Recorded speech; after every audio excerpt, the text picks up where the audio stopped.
As 10 visões proféticas mais impactantes e simbólicas do apóstolo João, contidas no livro do Apocalipse, podem já estar se manifestando. Também conhecido como o livro da revelação na Bíblia cristã, esta obra é famosa por suas previsões sobre o fim dos tempos. Prepare-se para explorar as profecias mais inquietantes deste importante texto apocalíptico. Convidamos você a nos acompanhar neste relato fascinante. Não se esqueça de se inscrever no canal e deixar seu like no vídeo e compartilhar suas opiniões nos comentários sobre o que você acredita que está ocorrendo atualmente. Primeiramente, os 4 cavaleiros do Apocalipse apresentam uma visão aterradora descrita neste livro. Eles são representados por figuras montadas em cavalos branco, vermelho, preto e pálido, simbolizando, respectivamente, a conquista, a guerra, a fome e a morte. Esses cavaleiros personificam os juízos divinos que virão sobre a terra, conforme os versículos 2 a 8 do capítulo 6 do Apocalipse. O primeiro cavaleiro, montado em um cavalo branco, simboliza a conquista. Sua presença provoca conflitos violentos que devastam nações e mergulham a humanidade em desespero. A espada que ele brandem representa a violência e a destruição que se espalham pelo mundo. O segundo cavaleiro, montado em um cavalo vermelho, encarna a guerra. À medida que a escassez de alimentos e recursos se intensifica, milhões de pessoas são afetadas por fome e desespero. A balança que ele carrega simboliza a distribuição desigual de recursos e o sofrimento que dela resulta. O terceiro cavaleiro, montado em um cavalo preto, representa epidemias e doenças. Sua presença traz consigo surtos mortais que dizimam populações. Seu equilíbrio sugere como a morte é mensurada e ocorre de forma implacável. O quarto cavaleiro, montando um cavalo pálido ou esverdeado, personifica a morte. Sua chegada implica em mortes em massa e o colapso da vida como a conhecemos, sendo ele quem recolhe as almas dos que faleceram. Os horrores que a humanidade enfrentará são evidentes.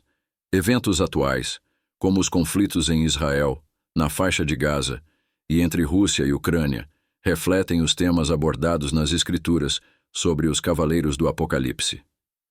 A pandemia de Covid-19, que começou no início de 2020 e paralisou o mundo, se assemelha às profecias sobre esses cavaleiros.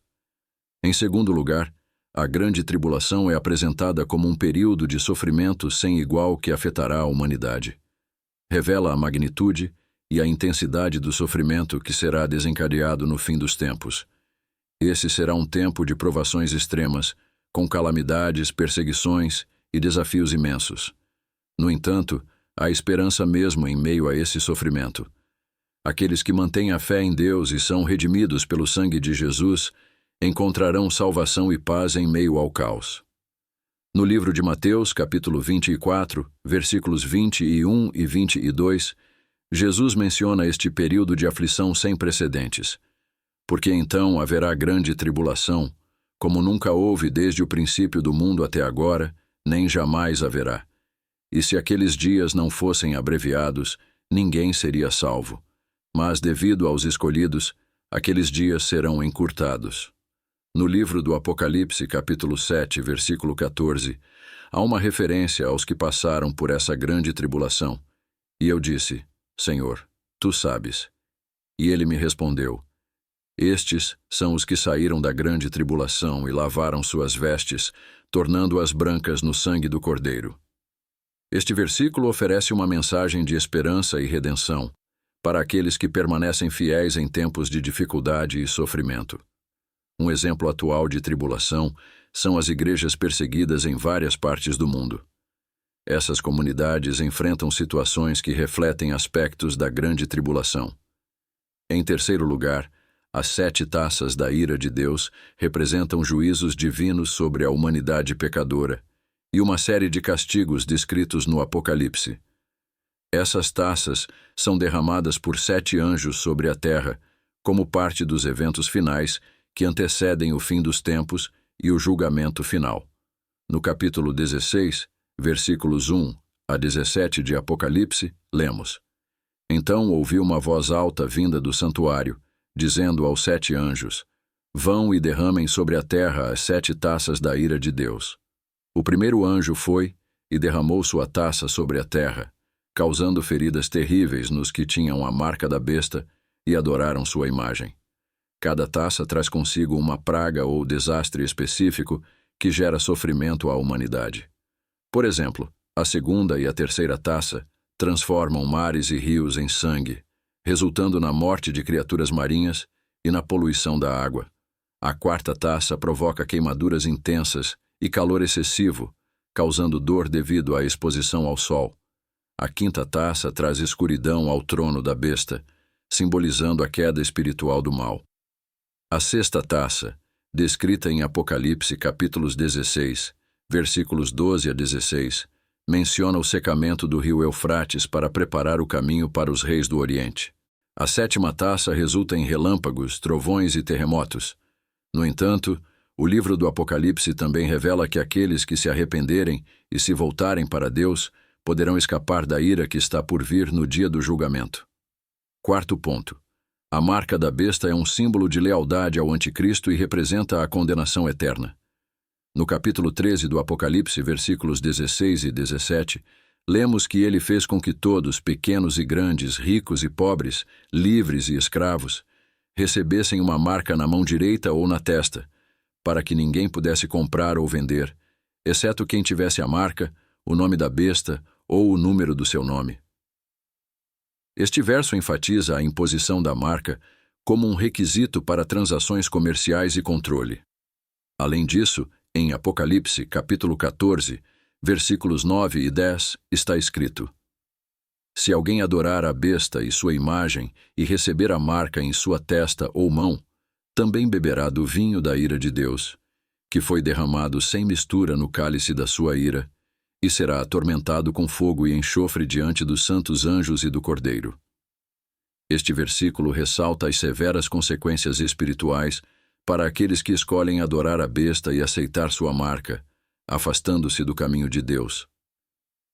A marca da besta serve como um lembrete da importância de manter nossa identidade em Cristo e resistir a qualquer forma de idolatria.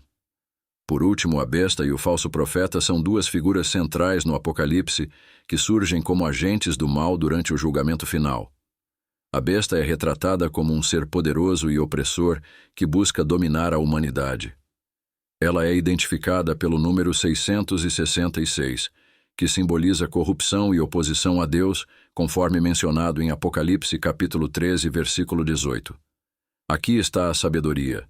Aquele que possui entendimento, calcule o número da besta, pois é o número de um homem. Seu número é 666. A besta terá poder e influência sobre muitos, levando-os a adorar o que não é divino. Por outro lado, o falso profeta aparece como um líder religioso enganoso que apoia a besta, realiza milagres falsos e desvia as pessoas da verdade. Em Apocalipse capítulo 19, versículo 20, lemos: Mas a besta foi capturada, e com ela o falso profeta que realizava sinais diante dela, enganando os que receberam a marca da besta e adoraram sua imagem. Ambos foram lançados vivos no lago de fogo que arde com enxofre. O falso profeta é uma figura manipuladora que busca convencer os outros a seguir um caminho distorcido, afastando-os da verdadeira fé e devoção.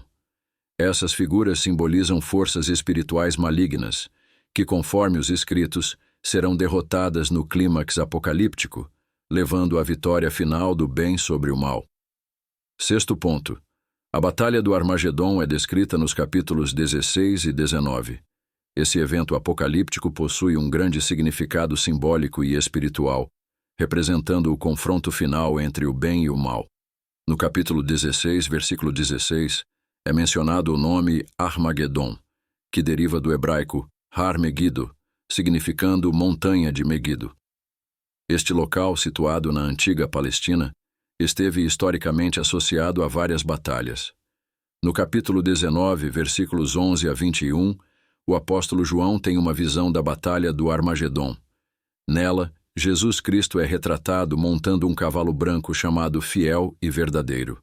Ele julga e luta com justiça, seus olhos como chamas de fogo e várias coroas na cabeça. Seu nome é conhecido apenas por ele, e está vestido com um manto ensanguentado. Os exércitos celestiais o seguem, vestidos de linho fino, branco e puro, montando cavalos brancos. De sua boca sai uma espada afiada, com a qual ele ferirá as nações. Ele as governará com um cetro de ferro. Em seu manto e em sua coxa está escrito o nome: Rei dos Reis e Senhor dos Senhores. Um anjo convoca as aves do céu para se reunirem para o grande banquete de Deus, onde comerão a carne dos reis, generais, cavalos e cavaleiros, dos livres e escravos, pequenos e grandes. A besta, os reis da terra e seus exércitos se juntam para guerrear contra aquele que está montado no cavalo e seu exército. Contudo, a besta e o falso profeta são capturados e lançados vivos no lago de fogo que arde com enxofre, enquanto os demais inimigos são derrotados pela espada que sai da boca daquele que está montado no cavalo, e as aves se alimentam de sua carne. A batalha do Armagedon simboliza o clímax da luta espiritual entre o bem e o mal.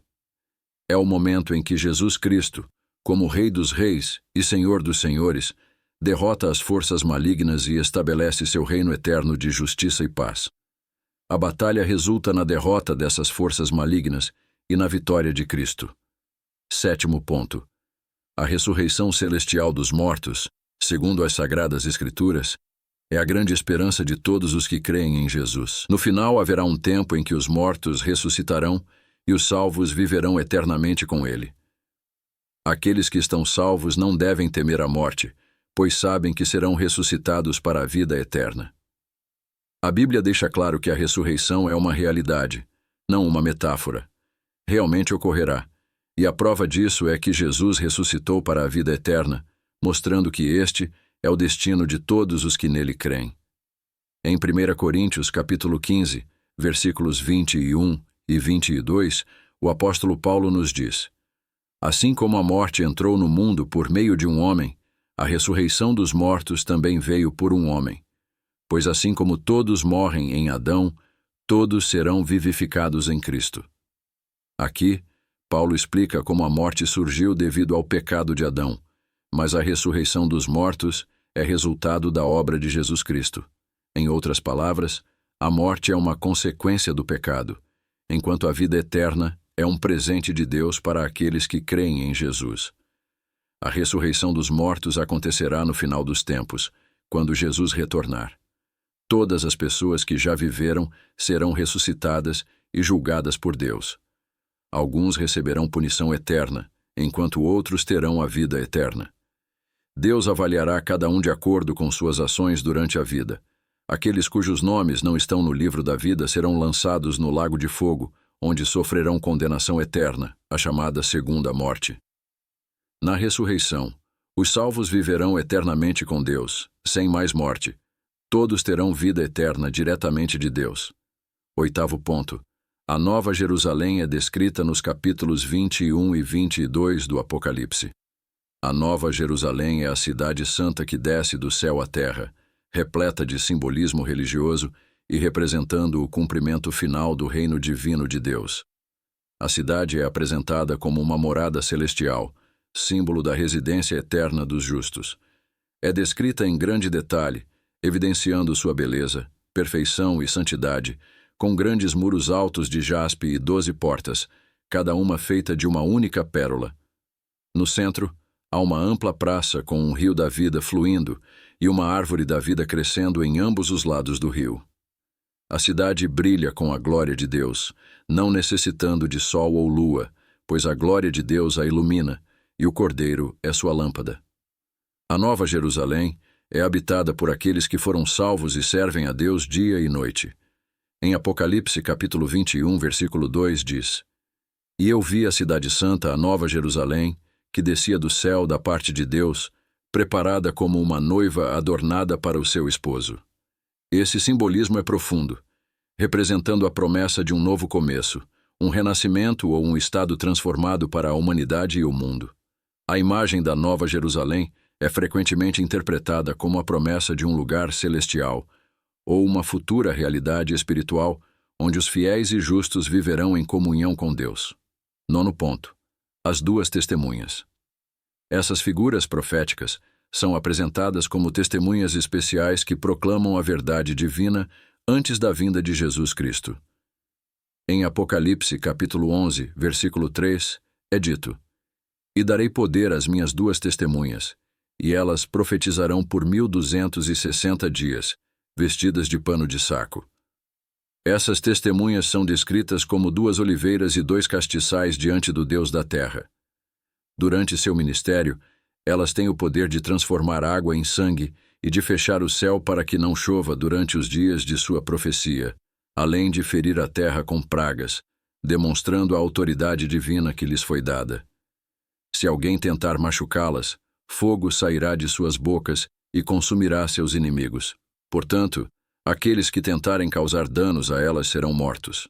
Contudo, quando seu testemunho chega ao fim, a besta que emerge do abismo fará guerra contra elas, derrotando-as e matando-as. Os corpos das duas testemunhas serão expostos na praça da grande cidade onde Cristo também foi crucificado. Durante 3 dias e meio, pessoas de todo o mundo observarão seus corpos e não permitirão que sejam enterrados. Após esse período, Deus lhes dará novamente o espírito da vida, e as duas testemunhas se levantarão aterrorizando os homens. Uma grande voz do céu as chamará, e elas subirão ao céu em uma nuvem, diante dos olhos de todos os seus inimigos. Resumindo, as duas testemunhas mencionadas no livro do Apocalipse são figuras proféticas que proclamam a verdade e o poder de Deus nos últimos tempos. O ministério descrito no capítulo 11, versículos 3 a 12, é um testemunho notável de fidelidade divina e um chamado ao arrependimento. Embora sejam assassinadas, sua ressurreição demonstra o poder de Deus sobre a morte e sua vitória. 10º ponto. O julgamento final no contexto do Apocalipse é descrito como o momento culminante em que Deus realiza o julgamento de todas as almas humanas, vivas e mortas. A descrição do julgamento final no livro do Apocalipse é rica em simbolismo e imagens que retratam este evento como um período de grande significado e transformação, relacionado ao retorno glorioso de Jesus Cristo. Jesus Cristo virá com poder e glória para julgar os vivos e os mortos. Durante esse julgamento, as pessoas serão separadas com base em suas ações, segundo critérios morais e espirituais. Os justos serão recompensados com a vida eterna ao lado de Deus, enquanto os perversos enfrentarão a condenação. Também se acredita na ressurreição dos mortos, onde aqueles que morreram serão trazidos de volta à vida para o julgamento final. Após o julgamento final, haverá uma restauração do mundo.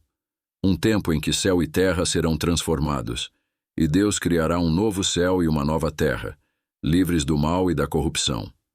Durante o julgamento final, o mal será definitivamente derrotado, e Satanás e as forças malignas serão julgados e condenados à pena eterna.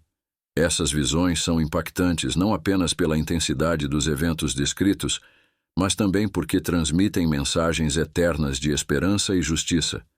Elas nos lembram que, apesar das tribulações, existe a promessa de redenção e que o propósito divino prevalece sobre todas as forças do mal.